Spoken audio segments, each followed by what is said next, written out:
Okay. Now we will begin our forum. Ed and Valerie, we are so glad that you are here today. All right, delighted to be here. It's an honor. It's really an honor to talk about anything that has to do with our spiritual life. And this is has been an important part. Silence has been important in our life. Ed, you need to speak louder first. For many years. But the first thing that I want to say is let your ears hear what they are meant to hear today. Let your ears hear what they are meant to hear today. Receive what God has for you for our time together. We're talking about silence and quiet time and kind of pulling in and this part of the spiritual life. That's what we're talking about today. Valerie's going to be sharing about some very special people in the Episcopal Church that have silence integrated into their lifestyle and into their rule of life. So I'll be handling the first half. Dennis, would you give me like a hand signal when I have 3 minutes left, because I don't want to encroach on Valerie's time. What time would that be? I'm not sure. I'm not sure how many, whether I get 3 minutes and she gets 25 or what, how this That works. sounds good. Yeah. Well, it was really nice to talk with you. Okay, so I'm not sure how much time I have. Anyway, next slide is it's be still and know that I am God. This is from the Psalms, and I think that part of our spiritual life has to do with action, and part of our spiritual life has to do with stillness and pulling in and quietude. And there are many stories and instances in which Jesus pulled back. He went into the desert for 40 days. He encouraged his disciples to pull back during difficult times. During times when he had difficult things to do and face and to think about, he went up to the mount, he pulled in, he had some silence. So even for him, the being that he was, the influence he was in our world, he still found that silence was a part of his spirituality and important to his life. So silence and solitude. Here's some examples of what we do, how we recreate, how we find silence, how we find quiet in our lives. As a child, most of us had somewhere that we went to kind of pull away. For some of us, it might have been reading a book in a special place. For me, when I grew up, we played Army. So I had in the vacant field behind where I lived, we built a foxhole. And so, from time to time, it was a place to pull away. And but sometimes it's exercise and running. Sometimes it's just taking your dog for a walk. But sometimes it's that coffee and contemplation moment early in the morning where you just get that ceramic cup of coffee and you just welcome the new day that's coming. Sometimes it's reading, favorite poetry, inspirational materials. So these are places that we have already found some quiet and solitude in our life. But I think that innate in all of us is a desire for quiet. I think it's part of our spiritual DNA is a desire to have some quiet. We embraced it when we were young, and we embrace it now in various different ways. So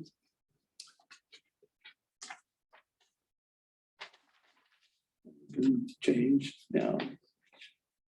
So one of the more common scriptures that comes up in the contemplative world is this one in Matthew 6:6. And it's when you pray, go into your room, close the door, and pray to the Father who is unseen. Then your Father who sees you, what is done in secret, will reward you. So there is a call, at least in this scripture, to pull in, to inhabit, to be in a place of quiet, to have some fellowship with him. Yeah, again, I think about Jesus, the several circumstances, the 40 days. Jesus sent the disciples to go do ministry and then asked them to kind of pull back and recharge. When John the Baptist was killed, Jesus pulled back and processed that process. And before making big decisions, before he entered into certain parts of his ministry, he would take time to pull out and reflect. So he's a wonderful example of, how solitude and silence can be a place we can go to get more knowledge, to rest, to be at peace. So next slide. A special place. This is a great concept. This is a concept that just came to me recently, and that's the idea that the interior, where we go, when we go into silence, when we pull into silence, when we drop into silence, where are we going? We're going into the sanctuary of our heart. The sanctuary of our heart. What a special place that can be. So each of us has a special place within us, a place of stillness and rest and safety. It's our private room, a sacred place to sit with God. Silence has been a part of the spiritual life for centuries. Meditation practices go back thousands of years. Christian meditation and solitude goes back into the 1st and 2nd centuries. It's very old. It's been primarily a part of the monastic life, but we have seen these kinds of practices beginning to come into popular culture in our country and in our faith over the last century. And it's exciting, I believe. Okay. So the sanctuary of the heart. I think when we think about the sanctuary of the heart, I'm going to answer this question. Can you imagine a God that is without, within, and active in all of creation? Every star, every cell, every planet, every person, every cloud, every insect. Can you imagine a God that is that big? And if you can, then we can think about where then God can live in us. And I think was a big shift for me when I began to imagine that the God that I'm trying to know is more than one that's sitting in the cloud, but that is actually resident within me through the Holy Spirit. That was really spiritually life-changing for me when I made that shift. And so that's where the sanctuary of the heart is. It is within us. And who's there? When we go there, there's two people there, or there's two entities there. It reminds me of the time that I went to a monastery for a personal retreat, and I get in and I get to my room and I put my bags down, and the first thing that comes up with me is, it's just me and you, God. It's just me and you. And when I go to the sanctuary of my heart in stillness and silence, it's just her and me, or him and me, however you view God. Wow.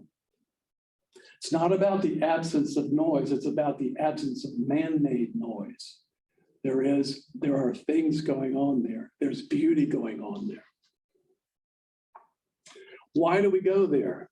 I think the reason why we go there is to build intimacy and relationship with God. And why do we want to do that? Because we want to love God, our neighbors, and ourselves more deeply so that we can serve God. That's what I'm trying to do. So I was thinking about this shift between collectively experiencing God and personally experiencing God. So I was thought about when I was in college, all these college students came here to FSU, and we were like a school of fish. Okay, so out of about 8 or 10 of us, and we all hung out together, and our hair was way too long, and we drank too much and smoked too much and all of those kinds of things. But we were in a group. And then all of a sudden, somebody in that group looked really cute. So what did I do? I began to spend more time with that person. So what changed was the level of relationship and the level of intimacy. As opposed to being a group experience, it then became a personal experience. And I was building intimacy. So I think that when we go into the sanctuary of the heart, we're making that shift, or we're adding to what we're already doing to build intimacy and love with God within. Okay. And this is the bottom line for me. It's the bottom line, I believe, for all religions and for our Christianity. Why are we here? What is the goal? The goal is to love and to serve God, our neighbors, and ourselves more deeply. And building, thank you, got 3 minutes. Building intimacy will help us do that. Okay.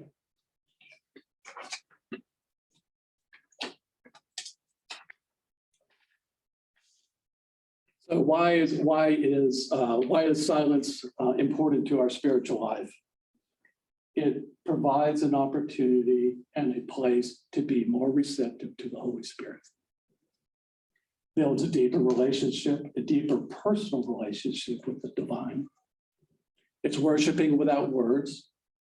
It's allowing us to be receptive to God's love and healing. Okay.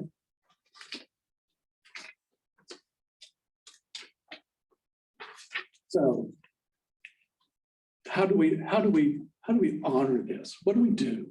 You know, what are you? You're probably already doing some things that honor this. One of my suggestions. I'm the co-facilitator of the front porch, and part of the front porch's role is to provide opportunities, programs, and such that will help anyone deepen their spiritual relationship with God and deepen your individual relationship with God. And on December 4th, we're having David Breida, who is who Valerie will tell us about, is coming to do a quiet morning. And if you want to have some quiet experience, that's a wonderful thing to do. But you can develop your individual relationship with God through meditation and mindfulness practices, doing things like Lectio Divina, journaling, spiritual reading and reflection, exercise, walking, yoga, nature, petting your dog, petting your cat. It's like meditating. Okay. All right. So thank you for your time. So to kind of wrap all this up is we know from Abby and all of the spiritual teachers we've had and all the time we've spent in church that we know that the Holy Spirit is real and resides in us. And taking some time to allow yourself to drop into silence and quiet helps us build a personal relationship with the Holy Spirit and allows God to unburden us from some of the trauma, pain, and otherwise we've had in our lives, and also build deeper compassion, empathy, and love. And why do we want to do that? We want to do that because as Christians and as lovers of God, we want to love God, love our neighbors, love ourselves, and serve God with love and compassion. Thank you. Thank you. Thank you. So I know most of you in this room, but if you spend any time with me, you just have to accept the fact that I'm going to talk about the brothers at SSJE. And SSJE, of course, stands for the Society of St. John the Evangelist.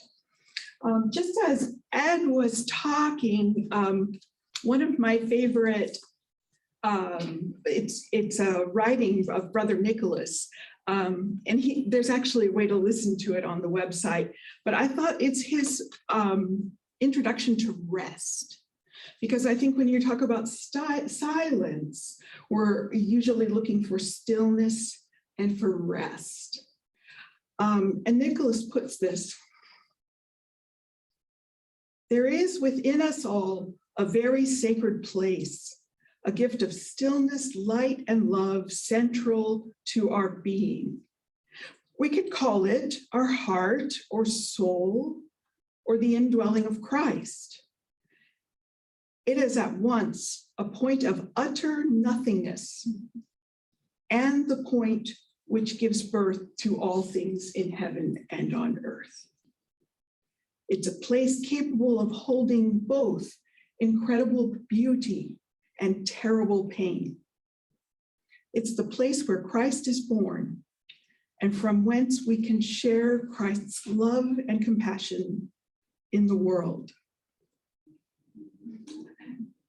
Against all reason, it's the place God chooses to call home, and so it's our home too.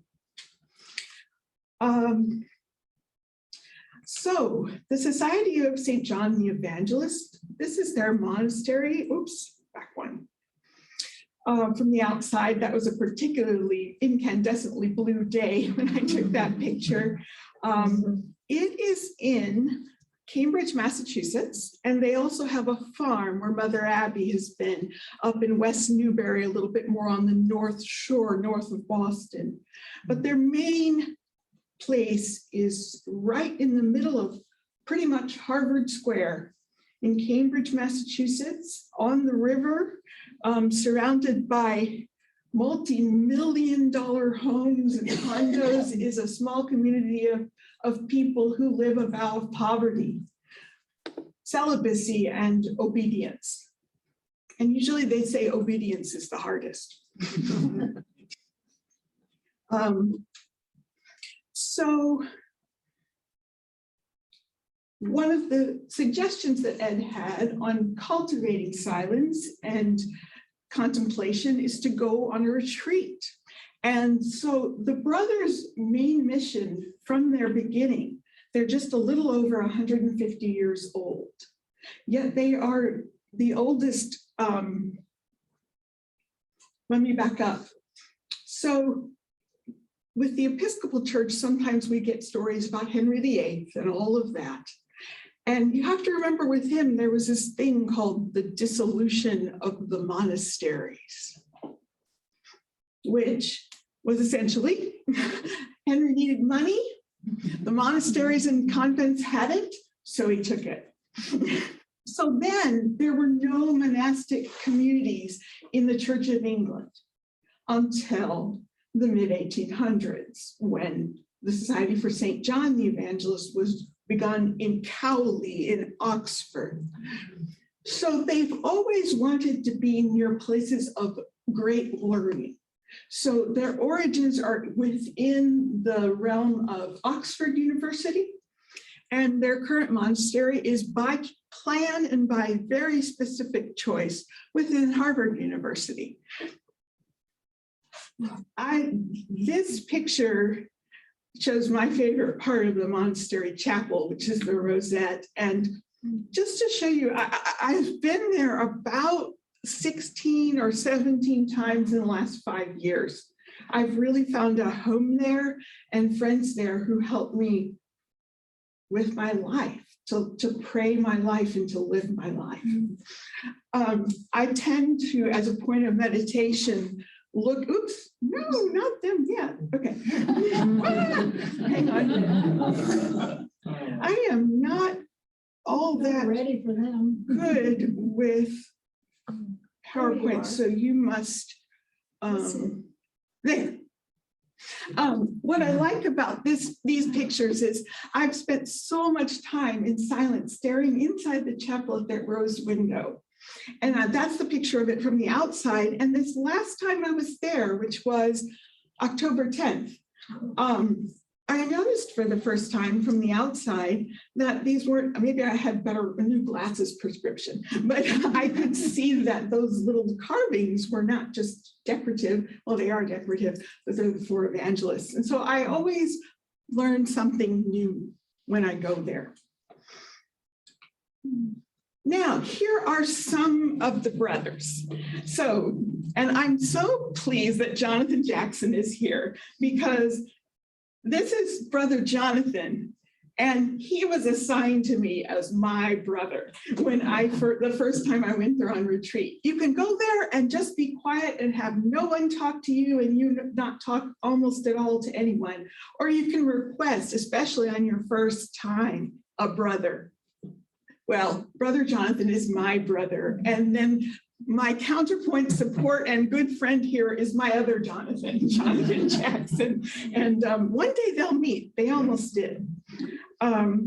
He has now been in the society for 37 years, and he recently has become the oldest member and longest.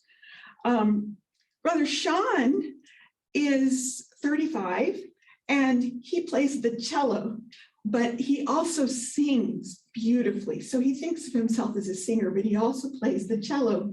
And after about 6 or 7 visits to the monastery, they wanted to hear a violin.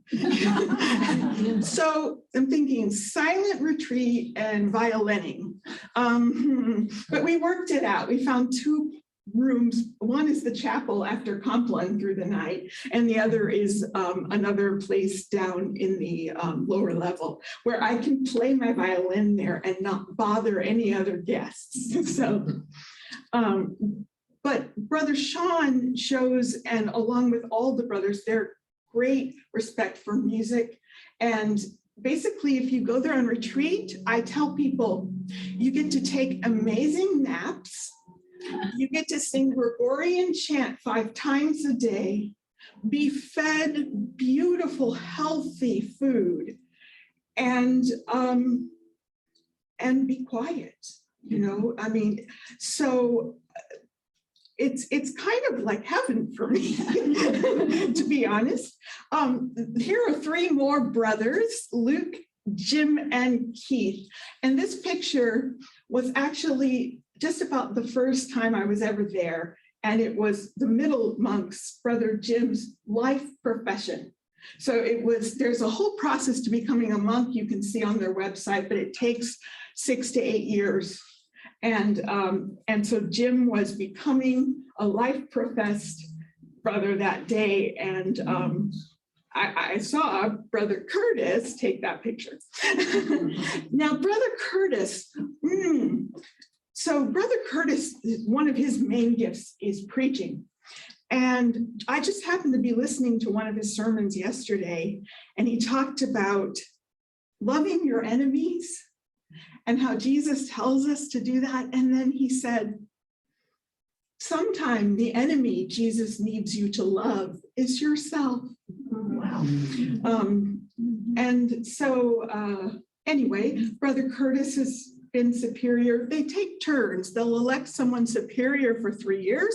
And then if it goes well, they'll get 3 more and then they're out. So a lot of the brothers have been superiors.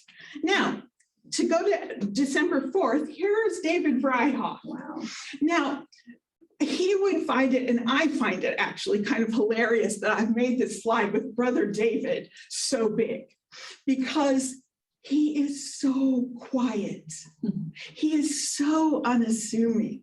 You know, he even just talks about it. I speak very quietly, you know, and he's, so one thing to know about him that isn't readily apparent, especially since he's going to lead the quiet day for us on December 4th, Saturday morning, either on Zoom or in the church, is that Brother David knows sign language fluently. And one of his vocations was teaching deaf children in school. And there was a recent program that he did on Zoom about a month ago, where he was saying, listen, I make things very simple and straightforward. I taught little Jeff children. I'm used to breaking things down into very understandable portions. So those are just a few. There are currently 14 men at the monastery. So these are just a few of them. Now, before COVID, when you went to the monastery, not only did it say on the door, silence your cell phones, it said, turn them off and put them far away, essentially. And they said, you know, anything in the chapel to do with technology, can you go read on your iPad? No. I mean, they're not mean about it, but they suggest to respect your atmosphere of silence for all guests, you know, but they mean no. And so, but of course, the pandemic has made them very rapidly rethink their entire ethos. And so I put this up because they have a Facebook page and they stream evening prayer most days of week, Tuesday night Eucharist, Sunday morning Eucharist. They're on Facebook. They're easy to find. It's the Friends of SSJE. So I guess you could say that the brothers aren't exactly on Facebook, although a couple of them are. But that's one way to see them. Now, so this picture is the first Easter. So Easter, April 2020. And no, excuse me, this is 2021 because they have the good cameras now. At first, they were just using a phone or an iPad. Now, they have so embraced technology that they have a system like we have at our St. John's with you know, wonderful, high quality streaming cameras. And this is Easter in April 2021. And those are 13 of the brothers. There's a new postulate now that makes 14. And there's just some kind of hiding over in the corner here. Now, later on, they've started opening to guests only on Sunday morning from 9 to 10 at the Eucharist. And you sign up, and you are required to wear masks, and they're still at no singing. They are very careful. And so you can see there are people there with masks, and you might recognize two of them. So this was October 10th, when Brian became a member of the Fellowship of St. John's. Oh, yeah, for Betsy. That's Carl Dahl right there. He's a church music professor at Boston University. Anyway, if you see me around, you'll often see me wearing this little cross. And it's unusual looking, and so people will remark like, oh, you know, it's not what they expect. This is my Fellowship of St. John cross. And you become a probationer and for 6 months, and then you ask to be received, and then you're received in a small liturgy. And you're sort of like a third order SSJE monk, you know, which suits me very well. And then, so they have a rule. And it's not big, something fun to read. Brother Keith is going to read a little excerpt from their chapter 27. The rule is 49 chapters on silence.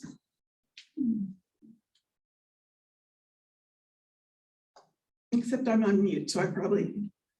Making an echo if you need to go on mute. Can you just read it on the...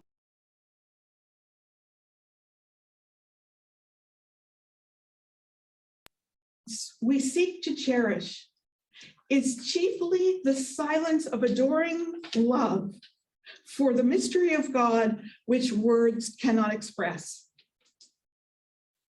In silence, we pass through the bounds of language to lose ourselves in wonder. In this silence, we learn to revere ourselves also. Since Christ dwells in us, we too are mysteries that cannot be fathomed, before which we must be silent, until the day we come to know as we are known. In silence, we honor the mystery present in the hearts of our brothers and sisters, strangers and enemies. Only God knows them, our enemies, or brothers and sisters and strangers. Only God knows them as they truly are. And in silence, we learn to let go of the curiosity, presumption, and condemnation, which pretends to penetrate the mystery of their hearts. This was one of the first things I learned when I went there, and this has been the biggest change for me. It's when you have someone who is your enemy and you judge them, you ascribe motives to them, you do all make up stories trying to explain how you see them, that really, in silence, we honor the mystery of them all, and that we cannot presume to judge not lest ye be judged. I really like how they talk about this, and they put it in the context of silence. Yeah. But yes, I think this is just a beautiful way to say, love your enemies, and then what Brother Curtis, and that might be you. One more thing before I get on to the next one. Excuse me. Yes. We're out of time. Okay. We need to leave a little time for questions. Okay. Well, I would commend you to go to the website then,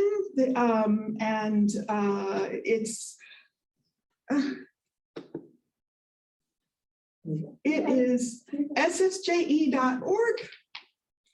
And then if you want to find them on Facebook, they stream their services on the website, but only when they're happening. And so if you want to see older services, the best place to go is Facebook. And that's that. Valerie, thank you. And the gift, thank you. Speak about SSJE forever, and I'm glad you're available to do that too. Yes, just have lunch or dinner with me.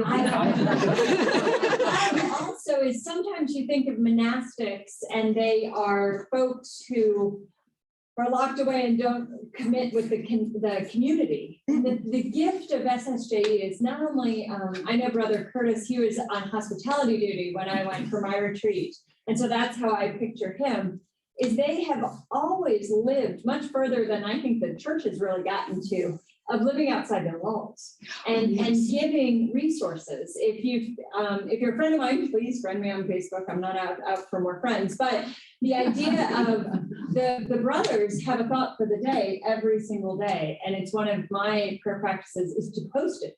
And it's a short nugget of a larger sermon that you can click on, but they do that as part of their hospitality and evangelism of reaching out to the larger community daily, both through those snippets, but also they do very intentional seasonal curriculums. Father Dave has done How to Write a Rule of Life. It was all from SSJE, that programmatic thinking through what that trellis could look like in your own lives, along with, you might see the practice called Advent Word, which totally goes into your visual gift of during the entire season of Advent, there's a word from each gospel coming that you are to, can you do gallery view now?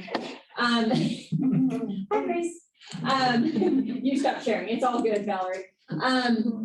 So the Advent word is you find that word around you in a photo that represents the word for you. Each day there's a different word to contemplate, and it's all words that you find in the gospel for the upcoming Sunday. So you're already meditating on the gospel through these words for 7 days, and then of course you hear a sermon or a reflection along the way. It's called Advent Word, #Advent Word. And And go, as Valerie said, go to their website. You can have an alert with SSJE that'll tell you when they're live. It'll pop onto your phone, okay, we're live. I'll get these alerts and I'll hit it without looking at it, what it is. And then Rob's like, what are the monastics doing again? Because it starts you straight into their live stream, which is perfect. As you remember, when ours was live streamed on Facebook, that's what you could do is get that. So this is all with their website as well as Facebook. Here, I'll explain. Here is their website. Here are program offerings. Here's something you can watch from Brother David. It's about to happen. Here's one that happened. And they will eventually put them up to see the recordings. The Advent word was a combination of the Virginia Theological Seminary and SSJE, and their daily word is the every day that you can sign up for. Daily word right here. Now, is this again in Facebook or? This is their website. All you have to website. Okay. go to Google and go SSJE. Yeah, and org. But here is the word of the day. Wonderful. And so their website is a treasure trove. Yeah. You can Wow. see sermons of, oops, it stopped, Oh, sorry. look at that. David. Current Brother and David. former. Some of the brothers up here, like Brother David Allen died last spring at age 90. I got to play for him at his 90th birthday party. So that was a big deal, but they're all here. You can look up sermons by topic. You can do all sorts of things. So you can go and hear Brother David and watch some of his videos before you meet him.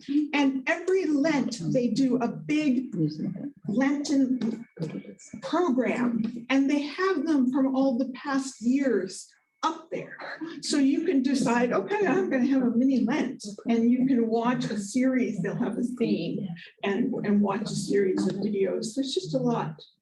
Well, I'm glad you're bringing him during that. Yeah. Yes. We do want to, we have the website, we're going to put it in the chat, but we're going to share also the, look at you. Yeah, go ahead. Nicole's got the power. She's going to share her screen real quick. What I want to draw your attention to is the Quiet Day. This is your registration page. It's right on the website on our calendar. Go ahead and scroll down a little bit, Nicole.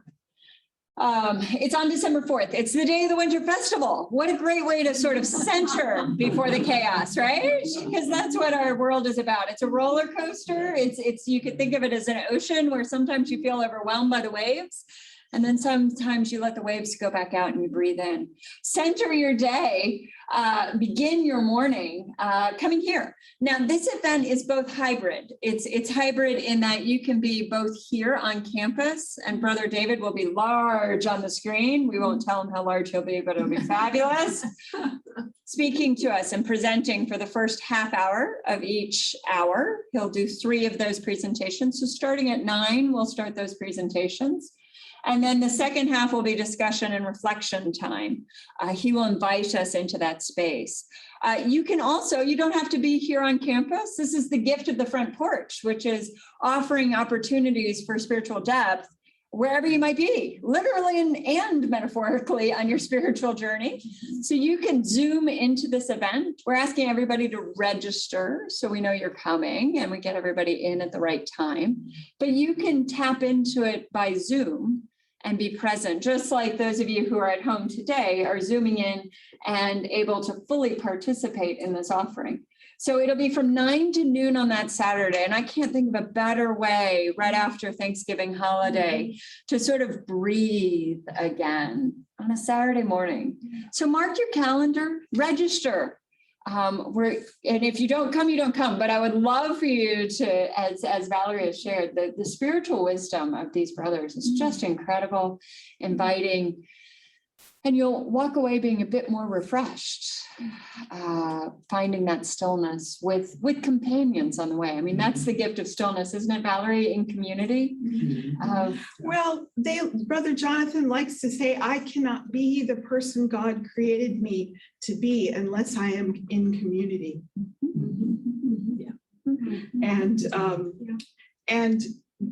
the change for them from not being a cloistered silent order the change for them to not have guests was earth shaking. You know, it was an earthquake. And so that change, they still have not opened the guest house again. You can just go on Sunday mornings. Or sometimes when I'm up there recently, they'll meet me and talk to me in JFK Park because it's outside and safe. So does anyone have questions for me or for Ed?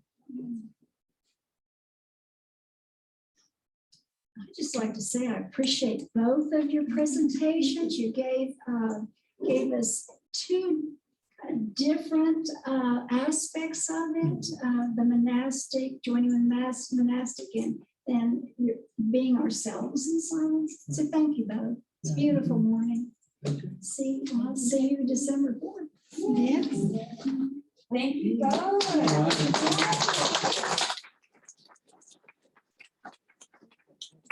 Next week, my friends, is the aftermarket sale. Nicole, you can stop. It's the aftermarket sale. We will not